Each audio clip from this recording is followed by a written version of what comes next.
देहे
जय गुरुदेव जय गुरुदेव जय गुरुदेव जय गुरुदेव नाम किसका जय गुरुदेव नाम किसका प्रभु का पावन नाम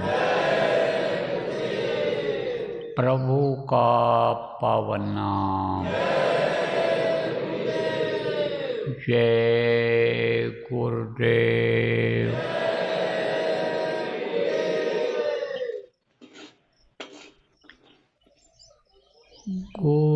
गुरुदेव तुम्हारे चरणों में शतकोटि प्रणाम हमारा है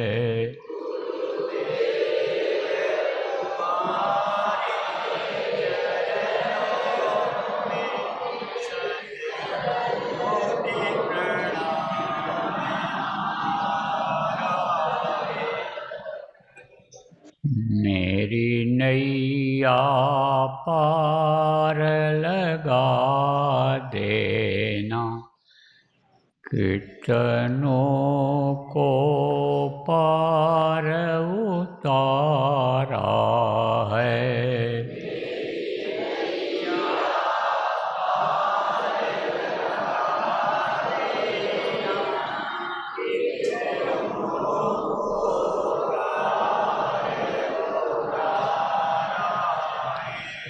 मैं बालक अबुझ तुम्हारा हूँ तुम समर्थ पिता हमारे हो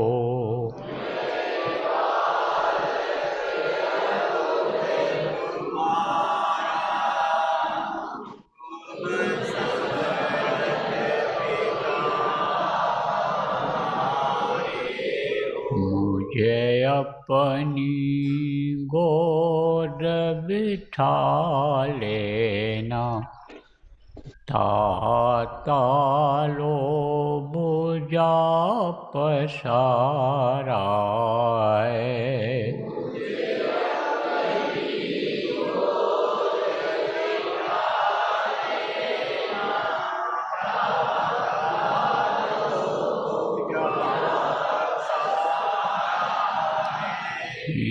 यद्यपि संसारी ज्वालाएं हम पर प्रहार कर जाती हैं,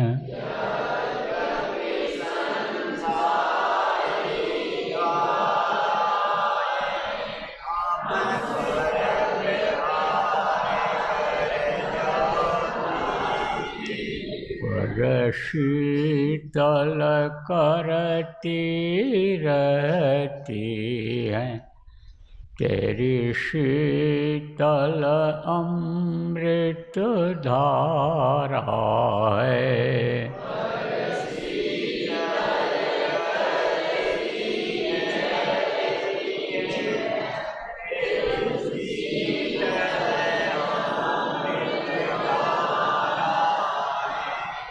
जब आंधी हमें हिला देती, ठंडी जब हमें कंपा देती,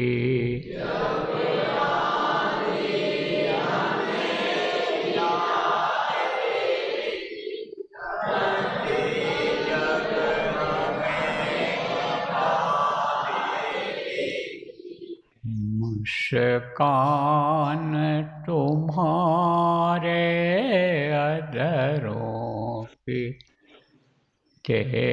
जाती बड़ा सहारा है।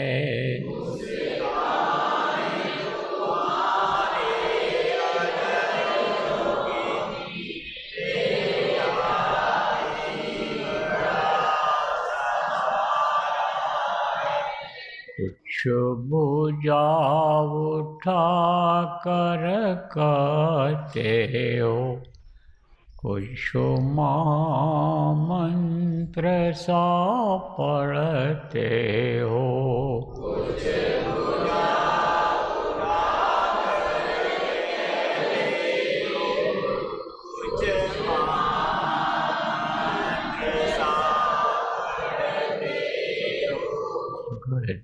गद हो जाता हूँ स्वामी, मिल जाता बड़ा सहारा है।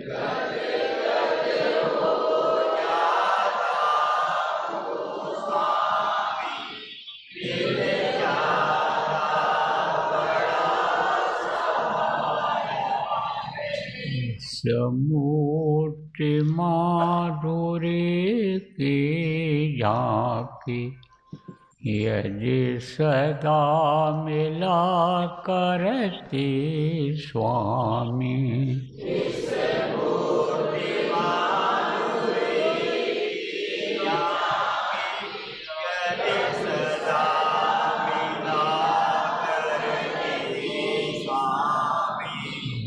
वाग्य समझते हम अपना, कौतूहल एक तुम्हारा है।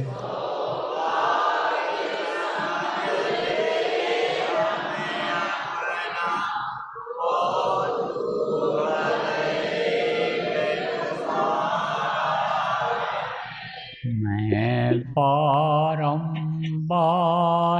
प्रणाम करूं, शरणों में शीश झुकाता हूँ,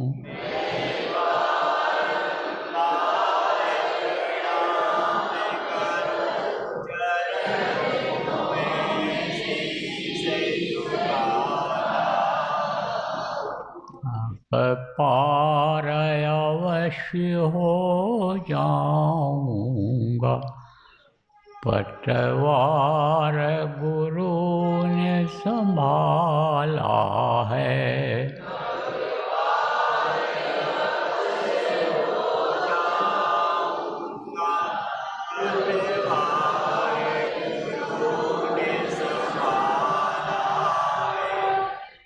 गुरुदेव तो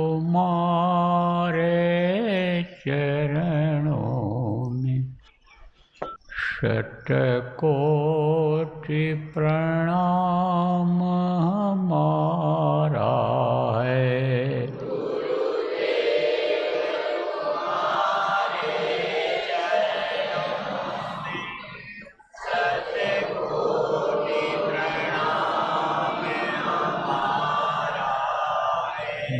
ये नैया पार लगा देना, कितनों को पार उतारा है।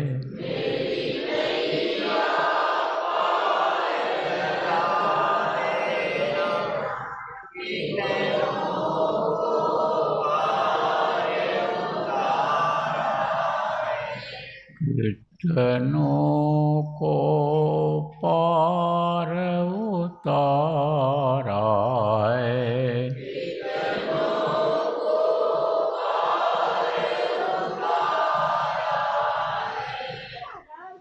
जय गुरुदेव।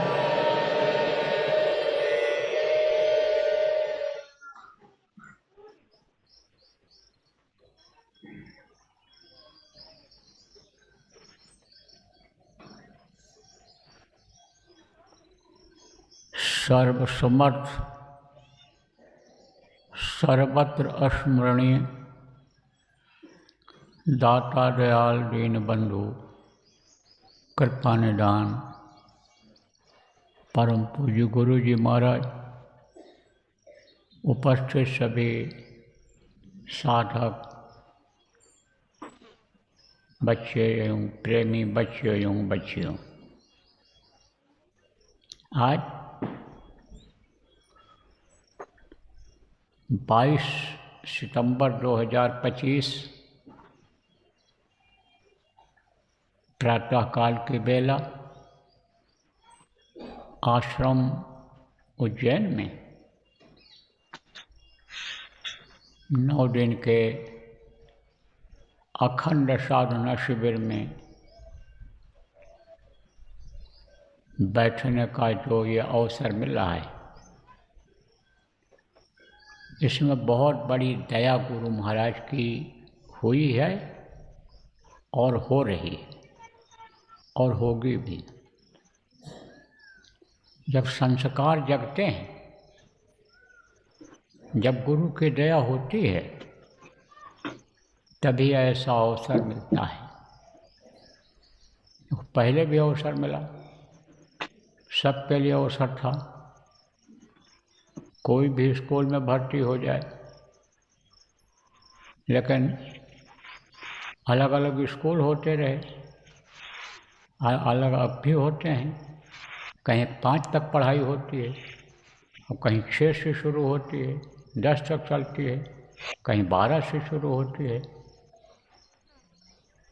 तो इस तरह से आलिन समझो 12 तक होती है, 10, 11, 12 होती है, कहीं 2 ही क्लास चलते हैं और कहीं कहीं 13 से लेकर के और उधर के सब चलते हैं। इनको विश्वविद्यालय कहा जाता है। तो पहले भर्ती कहाँ होना पड़ता है? प्राइमरी स्कूल में। प्राइमरी माने शुरुआत जहाँ से होती है उसमें, और उसमें जब पास हो जाता है बच्चा, पहली पास होता तो 2 में कर दिया जाता है, 2 से पास होता 3 में, 4 में, 5 में जाता है। वो 5 पास हो जाता है तब 6 वाले स्कूल में भर्ती होता है। अब कोई पहले दर्जा भी नहीं पढ़ पाया है, छोटे बच्चे को कहो कि हम 6 दर्जा में भर्ती करा दें, कैसे एडमिशन हो पाएगा, प्रवेश हो पाएगा? नहीं होगा। तो आप ये समझो, लोगों को ये होता है, बच्चे को भी होता है कि हम 5 दर्जा पास कर गए और 6वें में पहुंच गए तो बड़े स्कूल में पहुंच गए। तो ये जो पढ़ाई है आपकी, ये 1 दर्जा पास होने वाली है, 2 दर्जा पास होने वाली है, 3 दर्जा पास होने वाली, ऐसा स्कूल है। कि जैसे 6 से लेकर के वो 12 दर्जा तक होता है, वो पढ़ाई है, वो स्कूल है। इसमें आप भाग्यशाली हो, इतने लोग जो आए हो। और ईमानदारी से अगर वही लोग आप बैठ रहे हो तो आप सब भाग्यशाली हो। अब अच्छा मास्टर जब मिल जाता है, अच्छे स्कूल में भर्ती हो जाता है बच्चा, तो वही पढ़ लिख करके अच्छे ओहदे पर चला जाता है। तो ये जो जगह है और ये जो समय है आपका नवरात्र का, ये आगे बढ़ जाने वाला समय है। इसका पूरा उपयोग करना है। पूरा समय अनुसंधान इसी में लगाना है आपको। जो लोग आए हो, दैनिक क्रिया भी अपनी कर लो। दैनिक क्रिया में टट्टी मैदान ये है, नहाना धोना है, पेट में कुछ डालना है, वो भी काम कर लो। शरीर में चुस्ती फुर्ती आ जाए, उसके लिए श्रमदान सेवा का भी विधान है। और श्रमदान सेवा का भी यहाँ अवसर है। जिसके लायक जो काम है सेवा करना चाहते हो, आपके हम वहाँ दफ्तर बना हुआ है, लिखा दो कि हम भंडारे में सेवा कर सकते हैं, हम सफाई कर सकते हैं, हम गाड़ी चला सकते हैं, हम मार्केटिंग कर सकते हैं, सामान खरीद कर ला, यह सब आप बता दो। और बता दो इतना टाइम है हमारे पास, तो उसमें भी आपको सेवा मिल सकती है यहाँ पर। तो सब ये कर लो। जो गृहस्थी में समय देते थे उससे ज़्यादा समय आप लोग अब यहाँ पर लो। क्यों? क्योंकि यह साधना है। किसको साधना है? शरीर को साधना है और मन को साधना है। तो सबसे पहले तो शरीर को ही साधा जाता है, और शरीर सध गया तो मन पर अंकुश लग जाता है। अंकुश किसको कहते हैं? जैसे पहलवान होता है और हाथी पर चलता है, हाथी बहुत ताकतवर होता है, लेकिन एक इतना बड़ा लोहे का नुकीला औजार रखता है, सरिया, लोहा समझ लो आप, लोहे की छड़ वो रखता है। अब उसको मालूम रहता है कि इसको हम कहाँ दबाएंगे, तो हाथी अपनी चाल बदल देगा। इसी तरह से यानी अंकुश मन पर लग जाता है। किससे? संकल्प से। संकल्प किसको कहते हैं? कि हमको 2 घंटा बैठना ही बैठना है, 3 घंटा बैठना ही बैठना है। उसी में गुरु से दया मांगनी है कि हमको शक्ति दो, बल दो, और हम बैठें। जिन्होंने संकल्प बना करके और बैठना शुरू किया, इसी में बैठे हुए हैं। मिल जाएंगे आप, ना मिल पाएंगे तो नाम बता दूंगा, पहचान करा दूंगा कि इन्होंने संकल्प बनाया था। बैठ नहीं पा रहे थे, मन बार बार उकसा रहा था, लेकिन बोले नहीं, संकल्प बना लिया है, गुरु से दया मांगा है, बैठेंगे हम। बैठे और बैठे आगे बढ़ गए। तो शरीर को साधना है। आप ये भी बता दें आपको, पहले बहुत जल्दी सज जाता था शरीर, मन ढीला पड़ जाता था, रुकने लग जाता था, लेकिन अब देर लगती है।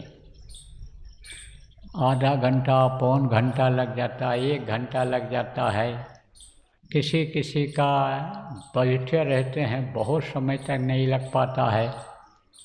तो उसका क्या होता है? ये कर्मों का चक्कर होता है। ये आदमी को नहीं पता चलता है कि हम क्या सोच रहे हैं। भान नहीं है, ज्ञान नहीं है।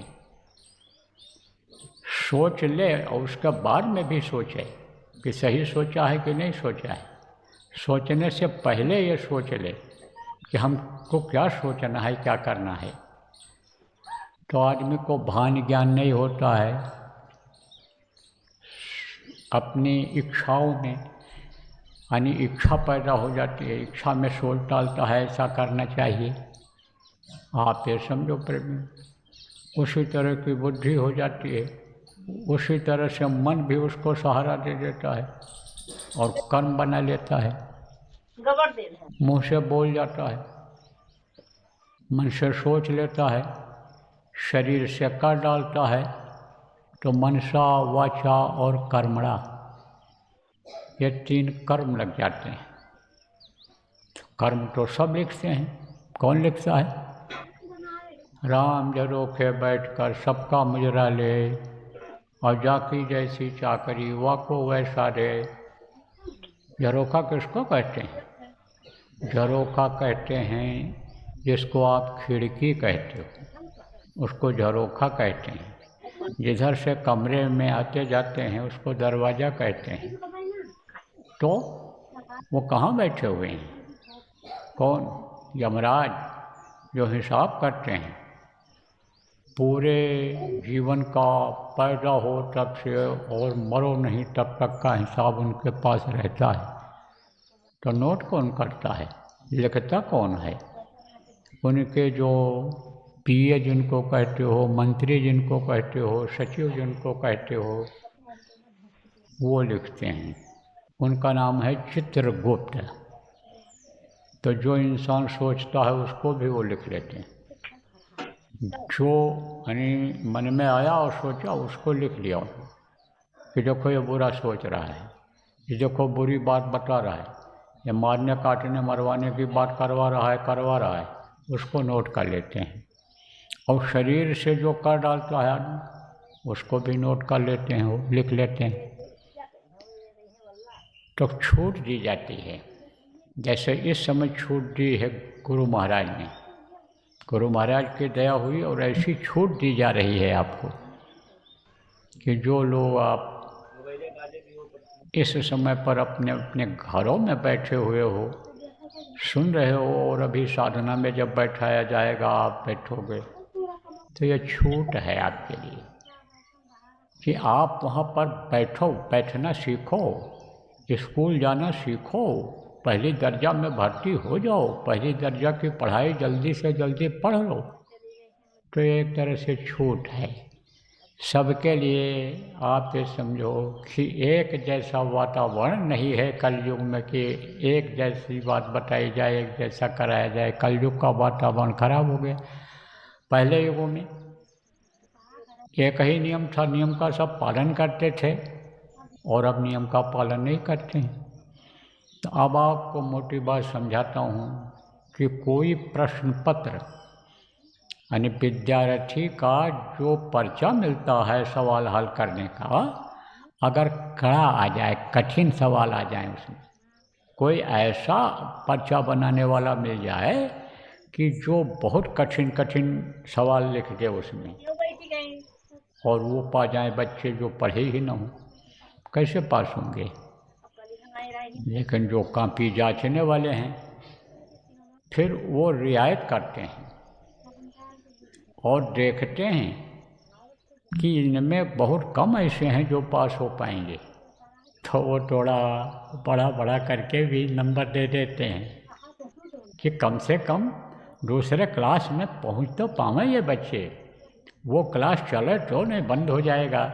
9वें वाले पास हो गए, 10 में चले गए, अब 8 से कोई पास होकर 9 में गया ही नहीं, तो कैसे अन्य विद्यालय चले जाए? तो दया करते हैं, फिर उनको वार्निंग देते हैं, वार्निंग चेतावनी देते हैं, तुम लोग मेहनत से पढ़ो, आगे का भी आ जाता है, पीछे का भी आ जाता है। तुम जो देख लेते हो 10 साल के सवालों को देख करके कि यही दोहराए जाते हैं, तो 20 साल पहले के सवालों को देखो और फिर उसके बाद तब तुम परीक्षा दो। तो अब आप इस बात को समझो प्रेमी कि रियायत दी जाती है।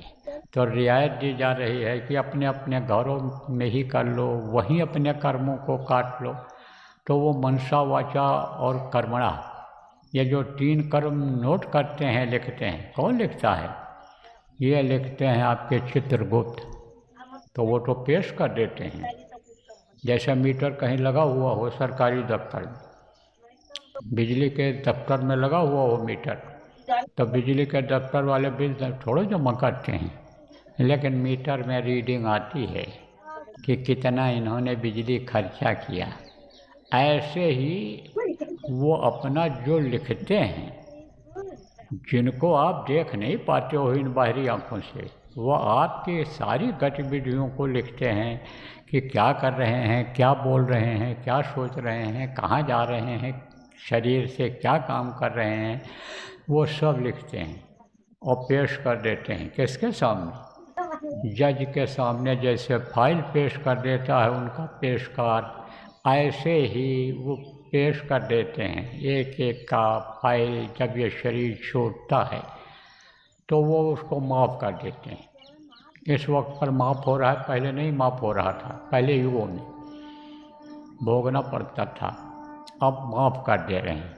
लेकिन शरीर से जो बुरे कर्म बन जाते हैं उसकी माफ़ी नहीं होती है और उसका असर संतान पर भी पड़ता है। देखो प्रेमियों, काल भगवान ने सतपुरुष से जीवों को मांगा था, अब ये जीव उनके अधीन हो गए, काल भगवान के अधीन हो गए, तो शरीर को वही तैयार कराते हैं माँ के पेट में और जीवात्माओं को उसमें वही डालते हैं, डलवाते हैं, उन्हीं के नियम के अंतर्गत होता है। तो ये जीव उनके अधीन हो गया। तो कोई भी जीव ऐसा हो, संस्कारी हो, बहुत अच्छा हो, संतों का जीव हो, तो उसको उनके अंदर डाल देते हैं। किसके अंदर? किसी के पेट के अंदर डाल देंगे। अब वो जो रज और बीज से वो बनेगा, वो रज और बीज अगर दूषित है, दूषित का क्या मतलब होता है?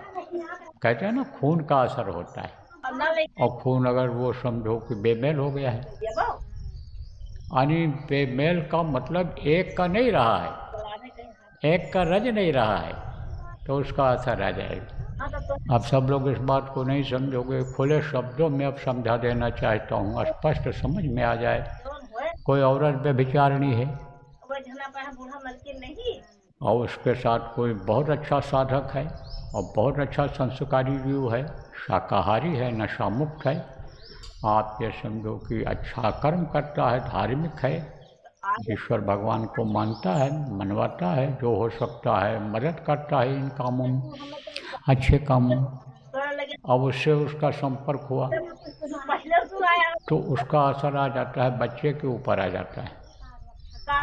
आप ये समझो कोई पुरुष अगर चरित्रहीन है, औरत बहुत अच्छी है, साधक भी है, और उससे दोनों के संपर्क से अगर बच्चा पैदा हुआ तो अब आप ये समझो उसका भी असर आ जाता है, बच्चे पर आ जाता है, और फिर उसके स्वभाव बदलने में समय लग जाता है, आदत बदलने में समय लग जाता है, मन को बदलने में, अपने उसके मन को बदलवाने में समय लग जाता है। तो ये बड़ी विलक्षण यानी गति हो गई यहाँ की। ये मनुष्य इस वक्त ऐसा फंसा हुआ है, जीव ऐसा फंसा हुआ है कि निकलने का कोई रास्ता नहीं मिल रहा है। इसीलिए देखो सब भटक रहे हैं, सब दुखी हैं। कहा ना, भटक भटक सब भटका खाया, सद्गुरु बिन कोई राह न पाया। सद्गुरु मिलते नहीं हैं तो जीव भटकता रहता है, दुख झेलता रहता है, और दुख झेलते झेलते चला जाता है इस दुनिया से, और फिर उसके बाद जीवात्मा उसके दुख पाती है नरकों में, 84 में प्रेमियों। तो अब आप ये समझो कि आपके ऊपर दया हो रही है और संकल्प बनाओगे, जब हमको बैठना है, ज़्यादा से ज़्यादा समय देना है, तब यह मन रुकेगा। ऐसा नहीं कि नहीं रुकता है, रुकता है, लेकिन जब गुरु से बराबर दया मांगते रहेंगे अंदर में, और गुरु से ही प्रार्थना करते रहेंगे कि हमको शक्ति दो, भक्ति दो, हम बैठ सकें, तब यह मन रुक जाएगा। और जब रुक जाएगा तब आप ये समझो रास्ता आगे का खुल जाएगा। अब यह भी आपको बता दें कि पिछले साधना शिविरों में सुमिरन एक बार कराया गया था, लेकिन अब की बार आपको सुमिरन जितनी बार इच्छा हो उतनी बार करना। 9 दिन के इस अखंड साधना शिविर में आप जो यहाँ बैठ रहे हो, जिनका पर्दा हट गया है आँख कान का, अंतर में कुछ आपको दिखाई सुनाई पड़ गया है, वो लोग सुमिरन कितनी बार करो। वे लोग जो घरों में करेंगे, खंडों में करेंगे, 2 घंटा बैठेंगे, फिर उसके बाद अपना काम कर लेंगे, फिर मौका निकालेंगे, 2 घंटा बैठेंगे, फिर बैठेंगे, वो लोग भी सुमिरन जितनी बार इच्छा हो उतनी बार करो। सुमिरन करना भी जरूरी होता है। सबसे पहले समझो कि जिनके देश में रहते हो, जिनका अन्न खाते हो, जिन्होंने शरीर को बनाया है, 24 घंटे जिनके अंकुश में आप हो, जिनके देख रेख में हो, जो काल और दयाल दोनों का काम करने वाले हैं, उनका किया जाता है। कुछ लोग कहते हैं कि ये तो दयाल हैं, गुरु महाराज को भी कहते थे, अन्य संतों को भी लोगों ने कहा कि दयाल हो आप, दया करते हो, तो आप सुमिरन क्यों काल का करवाते हो? काल का सुमिरन सब लोगों ने किया, जितने भी संत आए सब लोगों ने किया, क्योंकि पहला लोक उन्हीं का पड़ता है, और वो जब खुश हो जाते हैं तो दया का काम करते हैं। दोनों अंश अनुमुन में होता है। काल भी वो हैं, किसके लिए काल हैं? दुष्टों के लिए काल हैं। काल रूप 3 कर्म में भ्राता, शुभ और अशुभ कर्म फलदाता। राम आए थे वहाँ से, राम भगवान ने भी कहा था इस चीज़ को कि हम शुभ और अशुभ दोनों फल देने वाले हैं। हम काल का काम करते हैं अच्छे लोगों के लिए, दयाल का काम करते हैं, और बुरे लोगों के लिए काल का काम करते हैं। देखो रावण का खात्मा, जब रावण बुरा था, राक्षस जो बुरा काम करते थे, तो उनके लिए वो काल बन गए, और विभीषण के लिए दयाल बन गए। सुग्रीव, आप ये समझो, सुग्रीव के लिए वो दयाल बन गए, और बाली के लिए बुरा कर्म किया तो करता था, तो उसके लिए वो काल बन गए। ऐसे ही ये दया भी करते हैं, तो इनको याद किया जाता है। और कर्म इन्हीं के बनाए हुए हैं, जो भी कर्म जीव करता है कर्म इन्हीं के बनाए हुए हैं, और कर्मों का बताया बड़ा जटिल विधान है। कर्म ये कई जन्म तक के रहते हैं। देखो किसी किसी की साधना बनती है, बीच में रुक जाती है। कहते हैं, कुछ लोग कहते हैं, सोचते हैं मन में, भले न कहें, हमसे भी न कहें, आपसे भी न कहें, लेकिन सोचते हैं कि भाई हम तो दूसरे का अन्न भी नहीं खाते, मेहनत की कमाई खाते हैं, बाहर कहीं खाते नहीं हैं, किसी के यहाँ खाते पीते नहीं हैं कि बर्तन का दोष लग जाए, या गलत अन्न आया हो तो उसका दोष लग जाए। तो ये सब समझो कि हमको क्यों दिक्कत होती है, क्यों रुक गई हमारी साधना, तो वही वो पीछे के कर्म आ जाते हैं और वो रोक देते हैं, वो नहीं आगे बढ़ने देते हैं। और वो ऐसे आ जाते हैं कि जैसे दरवाजे के सामने कोई मोटा तगड़ा तरंगा अंगा आदमी आ जाए, खड़ा हो जाए। अरे समझ लो जैसे दरवाजे के सामने हाथी खड़ा हो जाए, जैसे दरवाजे के सामने बहुत बड़ा पत्थर ऐसे लगा दिया जाए, ऐसे वो कर्म आ जाते हैं। तो वो धीरे धीरे हटते हैं, धीरे धीरे हटते हैं। और जो कर्म माफ होने वाला, माफ जहाँ से होता है, और कर्म का विधान जहाँ से बना है, वो अगर चाहें तो वो कर्म हट जाएंगे। तो जब उनको याद किया जाता है तब वो देखते हैं कि बार बार हमको याद कर रहा है, तो लाओ बुला लें। बार बार याद करने वाले को बुला लिया जाता है। गुरु महाराज ऐसे बैठे रहते थे और कहते थे हमारे पास कोई आवे नहीं, तो पहरेदार लग गए, अब कोई भी आने लग जाए, आने नहीं देते थे।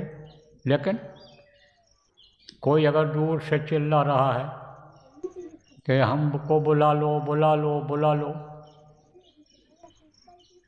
तब कह देते थे आ जाने दो, और चला गया। जब आँखों में आँखें डाला, दया की बरसात हो गई। संतुष्टि के लिए अपनी बात को कह लिया तो संतुष्टि हो गई। दुख तो उसका किससे दूर हुआ, समस्या उसकी किससे दूर हुई? दया से हुई। जो आँखों के द्वारा दया बरसा दिया गुरु महाराज ने, फायदा तो उससे हुआ, लेकिन विश्वास न होता है। तो विश्वास के लिए कुछ बता दिया, कुछ बोल दिया, संतुष्ट हो गया वो। तो बार बार याद करने से बुला लेते हैं। और जब वहाँ जीव पहुँच जाता है, जिनका शुरू में सुमिरन किया जाता है, यानी समझो कि तीसरे नंबर पर किया जाता है, तो तब आप माला के तीसरे नंबर पर किया जाता है, तब आप ये समझो हो बुला लेते हैं। रोक नहीं, उनके आदमी नहीं लगाते हैं, इशारा हो जाता है। ये जो देवी देवता और ये जो रास्ते में लगे हुए हैं, सब ये रास्ता दे देते हैं। यहाँ से सीधे पहुँच सकता है आदमी, एकदम सीधे जीव पहुँच जाता है। इतना तेज़ी से निकलता है कि जैसे हवाई जहाज़ निकल जाती है और शहर छोड़ते जाते हैं, दिखाई पड़ता जाता है कि यह शहर छोटा, ये छोटा, ये छोटा। उनको मालूम हो जाता है पायलट को। कभी कभी पायलट को बताते भी हैं कि हम अब यहाँ काशी से गुजर रहे हैं, अब हम प्रयाग से गुजर रहे हैं, अब हम यहाँ से जा रहे हैं। तो इसी तरह से वो सब छूटते जाते हैं। ये दिखाई पड़ता है। रेलवे स्टेशन दिखाई पड़ता है, रेलगाड़ी में बैठ जाओ, तेज़ गाड़ी में बैठो, गाड़ी निकल जाती है, शहर छूट जाता है, दिखाई पड़ता है। लेकिन अगर पैदल जाना हो बहुत समय लग जाए। ऐसे सीधे जीव पहुंच जाता है वहाँ। फिर वहाँ कर्म बहुत कम रह जाते हैं, बहुत हल्के रह जाते हैं, ज़्यादातर कट जाते हैं। तब जब गठरी हल्की हो जाती है, बोझा हल्का हो जाता है, तब आने जाने में ऊपर दिक्कत नहीं होती है। तो देखो समय निकल रहा है, अब जो है ज़्यादा समय नहीं लूँगा। कर्म इससे कटते हैं, सुमिरन से कर्म कटते हैं और आगे बढ़ने का मौका मिलता है, सीढ़ी दर सीढ़ी चढ़ने का मौका मिलता है। तो सुमिरन जब करोगे, मन लगा के करोगे और जिनके नाम को लोगे, उनके रूप को याद करोगे, तो ये सब मददगार हो जाएंगे बढ़ने में, आगे चलने में। तो सुमिरन जितनी बार इच्छा होगी कर लेना और उठते जाना, कोई दिक्कत नहीं है। लेकिन ये ध्यान रहे कुछ लोग बैठे रहना यहाँ, ये खंडित न होने पावे। और जो निगरानी करने वाले लोग हो, इस चीज़ का ध्यान रखना कि खंडित न होने पावे, ये अखंड चले 9 दिन तक। और जब आवाज़ लगे, ऐसे आवाज़ लगेगी, उस समय ऐसे हम बैठ करके नहीं बोलेंगे। हमको जाना है, मुंबई में कार्यक्रम है वहाँ पर 1 और 2 अक्टूबर को, यानी दशहरे का। तो वहीं से मैं आवाज़ लगाऊंगा, तब आप लोग आँख कान खोल देना। तब तक के लिए यहाँ लाउड स्पीकर बंद रहेगा, कनेक्शन कटा हुआ रहेगा इसका, और कोई चीपू खटपट भी नहीं करेगा, एकदम शांति वातावरण रहेगा। तो शांति वातावरण में आप लोग करना। इसीलिए छोटे बच्चे वाली यानी साधकों को नहीं बुलाया जा रहा है। छोटे बच्चे हैं लेकिन साधना करती हैं। अरे इतने लोग छोड़ो हैं, साधक बहुत हैं अभी, कहाँ आ पाए सब लोग, दूर दूर से आ नहीं सकते, परिस्थितियाँ ऐसी हैं, लेकिन करते हैं वो लोग, समय निकाल करके करते हैं। जहाँ समझो कि लोग ये कहते थे कि लंका निश्चर निकट निवासा, यहाँ कहाँ सज्जन कर बासा, यहाँ कहाँ साधना कर पाएंगे, जहाँ यानी इतने भक्ष वाले हैं, मांस मछली अंडा खाने वाले, जो शराब पीने वाले इतने लोग, घर घर में पीते, हर कोई इक्का दुक्का छोड़कर घर में नहीं खाता पीता हो, नहीं, बाकी ऐसे प्रांत हैं उनमें भी अच्छी साधना बनती है। लोगों संयम नियम से रहते हैं, वो करते हैं।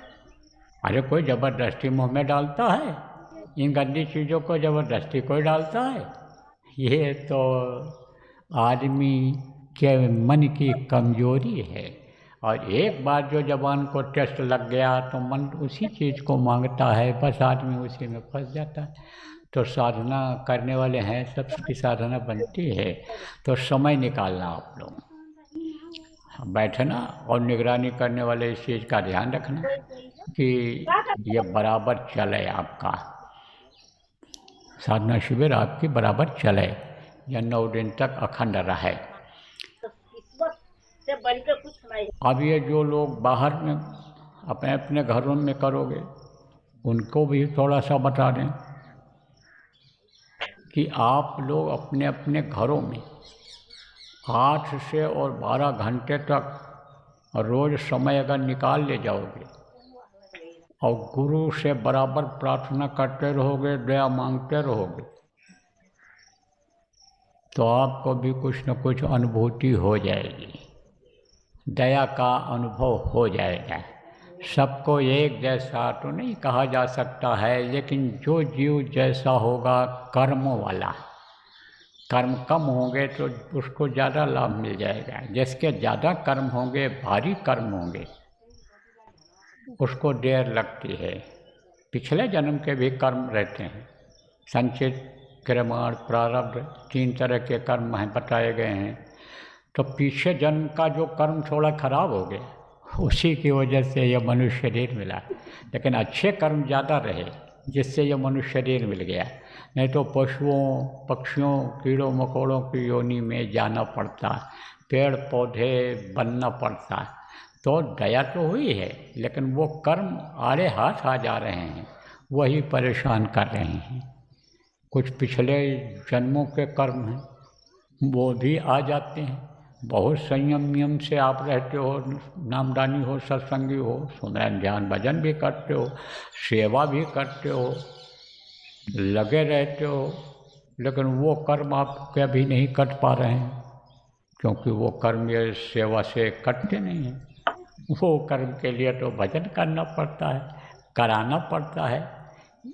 जब परमार्थी काम कराते हैं, साधना शिविर लगवाते हैं, भजन करते हैं और कराते हैं, ज़्यादा लोगों को करा ले गए और खुद भी किए, तब वो कर्म करते हैं, तब उससे करते हैं कर्म, इससे कर्म करते हैं। सेवा ज़्यादा लोगों से करा लो शरीर से, तो फिर वो जो पहले वाले कर्म हैं जल्दी नहीं कर पाते हैं, इसलिए उनको काटना ही पड़ता है, इससे करते हैं। यह बड़ा धारदार हथियार है, तलवार है क्या, यही सुमिरन ध्यान और भजन। तो यह कर्म उससे करते हैं। तो जिनके कर्म हल्के होंगे उनके कटेंगे, जल्दी कट जाएंगे। क्यों? क्योंकि यह मुहूर्त है, यह 9 दिन का मुहूर्त है, इस मुहूर्त में जल्दी कट जाएंगे। शुभ समय इसको हर लोग मानते हैं, जितने भी धार्मिक लोग हैं शुभ कर्म इसमें करते हैं। तो आप ये समझो कि ये मुहूर्त अच्छा है, सबके लिए अच्छा है, समय निकालने की बात है। अब देखो, जैसे आपको अभी बताया कि छूट दे दी जाती है, तब उनके ऊपर यानी समझो कि जैसे यानी कोई लड़का बहुत अच्छा नंबर पाए हुए है, सब विषयों में, एक विषय में यानी 2 नंबर 1 नंबर कम हो रहा है, तो उसको गेस मार्क दे दिया जाता है कि फेल ना होने पावे। इसी तरह से इसमें भी छूट दी जा रही है कि भाई तुम 3 दिन ही कर लो, जिसमें ये तुम्हारे तमोगुण, रजोगुण, सतोगुण ये नष्ट हो जाएं, ये मुर्दा हो जाएं। ये यानी समझो कि एकदम से जो जलन पैदा करते हैं, जलन न पैदा करें। ये जो बुद्धि को खराब करते हैं, ये जो गलत चित्त को चिंतन करवाते हैं, ये जो अंतःकरण को खराब करवा देते हैं, ये ढीले पड़ जाएं, ये ढीले पड़ जाएं। इसलिए समझो कि कुछ तो ढीला हो भाई। लड़के से कहो पढ़ो पढ़ो पढ़ो, नहीं पढ़ तो आप नहीं पढ़ेंगे, नहीं पढ़ेंगे तो चल तू गिनती गिन ले, पहाड़ा गिन ले। गिनाते हो ना, तो गिनाते हो तो उसका ध्यान उधर जाता है कि पापा जी बोले, भाई साहब बोले, दादा बोले कि एक गिनो, तो 1 गिनता है, 2 गिनता, 3 गिनता है। और कहते हम गिनती भी नहीं गिनेंगे, नहीं अच्छा लगता उसको। तब कहते हो अच्छा प्रार्थना बोलो, तो प्रार्थना बोलवाते हो। कहता हम प्रार्थना भी नहीं बोलेंगे, नहीं मन लगता उसका।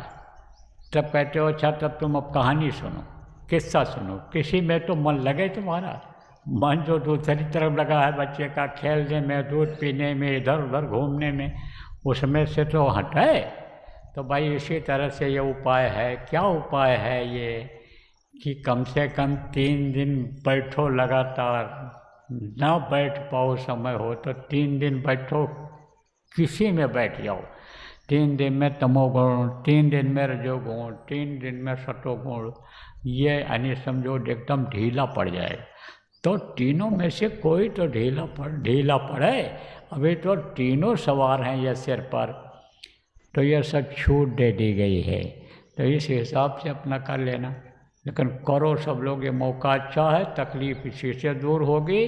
जो लोग यहाँ सुन रहे हो, साधना भी बनती है, लेकिन दुखी हो, चाहे परिवार से दुखी हो, चाहे शरीर से दुखी हो, चाहे देश से दुखी हो, तो जो लोग दुखी हो, दुख इसी से दूर होगा आपके। और जो लोग यानी बाहर सुन रहे हो, दुख इसी से दूर होगा आपके। किससे? सुमिरन से, ध्यान से, भजन से, इससे दुख दूर होगा आपका। हम अब आगे कुछ सुनने वाले नहीं हैं, ना हमारे पास समय है सुनने के लिए, ना हमारे पास कोई ऐसा अब उपाय रहा है कि जिससे हम आपकी तकलीफ़ों को आपको देख करके या कुछ बता करके दूर कर सकें। इसलिए हम साफ बात आज सब लोगों से कह रहे हैं, पूरे देश विदेश में रहने वाले संगत से कह रहा हूँ कि भाई आप ये जो मुहूर्त सबके शुभ काम के लिए निकाला गया है, अच्छा समय के लिए निकाला गया है, यानी अच्छा काम करने के लिए अच्छा समय जो ये यानी खोजा गया है, इसमें आप करो सब लोग। तो देखो अब मैं नाम धुनी बोलूँगा और नाम धुनी जब ख़त्म करूँगा और आपसे कहूँगा कि आप सब लोग आप सुमिरन कर लो, तो कपड़ा ऊपर से डाल लेना, थोड़ा एकांत बन जाए, और फिर आप सुमिरन करना, जिनके नाम को लेना, जैसा पहले बताया गया है आपको, गुरु महाराज ने बताया था, वो उस तरह से आप सुमिरन करना। और फिर उसके बाद ध्यान करना, फिर भजन करना। जब तक इच्छा हो ध्यान करो, जब तक इच्छा हो भजन करो, और फिर उसके बाद में उठ जाओ। जब तक यानी तब तक मान लो पानी पेशाब है, कोई काम है, आश्रमवासी हो आप, आपको कोई व्यवस्था देखनी है, वो भी देखना है, तो आप उठ सकते हो। और फिर उसके बाद जब आओ तो फिर आप सुमिरन भी कर सकते हो, ध्यान भी कर सकते हो, भजन भी कर सकते हो, जो आपकी इच्छा हो सो करो। तो आपके इस हिसाब से आप सब लोगों को करना रहेगा। तो अब ये समझो आप कि 8 बजे ये 1 तारीख को सुबह 8 बजे अब ये ख़त्म होगा। अभी 8 बज जाएगा, 6-7 मिनट बाकी है। तो हम जब बैठाएंगे उस टाइम पर ख़त्म होगा, बल्कि 10-5 मिनट और भी बाद में ख़त्म करेंगे। तो आप समझो कि उसी समय ख़त्म होगा, तब तक आपको करना रहेगा। अब जो लोग आज अभी जुड़े हुए हो और सुन रहे हो और बैठने जा रहे हो अभी सुमिरन ध्यान भजन पर, वो लोग और बाकी लोग भी जो आज नहीं जुड़ पा रहे हैं, उनको भी जिम्मेदार लोग बता देना कि दिन में करेंगे, रात में करेंगे, ये 9 दिन करेंगे, जैसा जिसको सुविधा मिलेगी, और आखिरी दिन जुड़ जाएंगे जिस दिन समाप्ति होगी। सब लोग एक साथ ध्यान भजन के लिए जो करेंगे उसके लिए यानी समापन करेंगे, आँख खोलेंगे, कान खोलेंगे उस समय पर। जहाँ तक ऑनलाइन ये सुविधा नहीं पहुँच पा रही है, वहाँ पर आप लोग जो जिम्मेदार लोग हो उनको बता दो। आप बता देना कि इतने बजे आप लोग फ़ोन कर देना, जगह जगह पर टेलीफोन कर देना कि इतने बजे आप लोग शुरू कर दो, तो बैठ जाएंगे वो लोग। मान लो थोड़ा देर हो जाता है सूचना पहुंचने में, वो देर से बैठ पाते हैं, तो देर से ख़त्म कर दें, कोई दिक्कत नहीं, पूरा कर लें ये। तो बोलो जय गुरुदेव,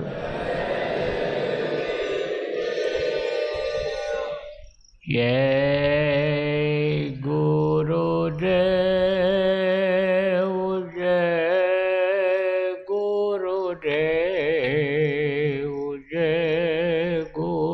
गुरुदेव जय जय गुरुदेव।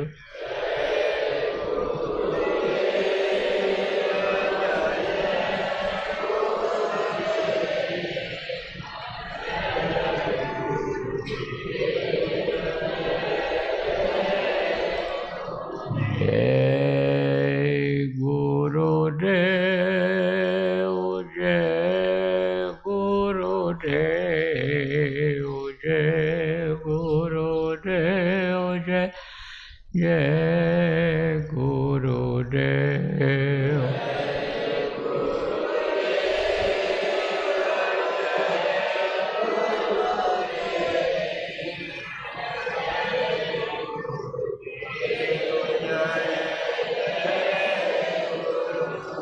जय गुरुदेव जय गुरुदेव जय गुरुदेव जय जय गुरुदेव।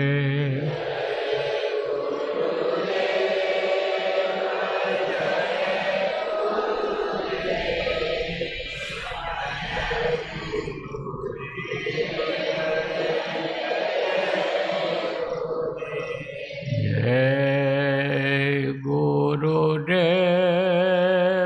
जय गुरुदेव जय गुरुदेव जय जय गुरुदेव।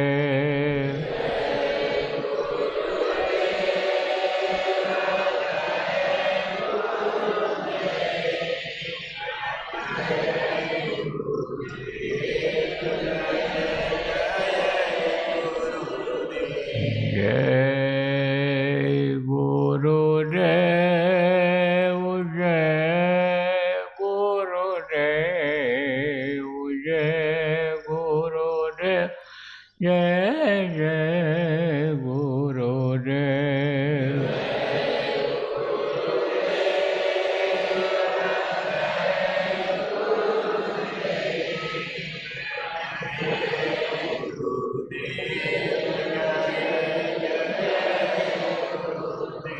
जय गुरुदेव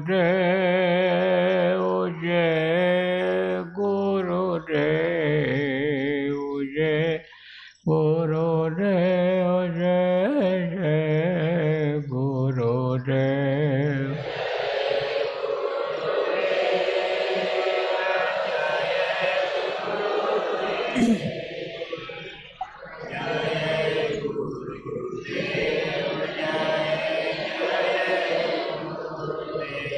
जय गुरुदेव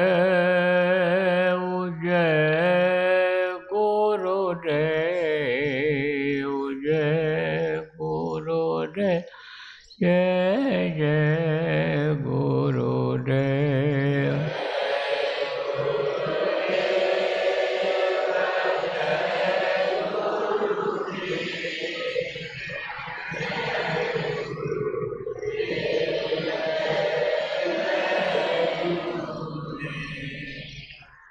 जय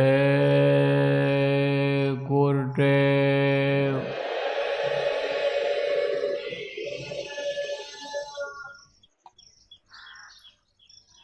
अब आप सब लोग कपड़ा डाल लीजिए ऊपर से और बैठ जाइए सुमिरन करने के लिए। पहले सुमिरन करिए और फिर ध्यान और भजन।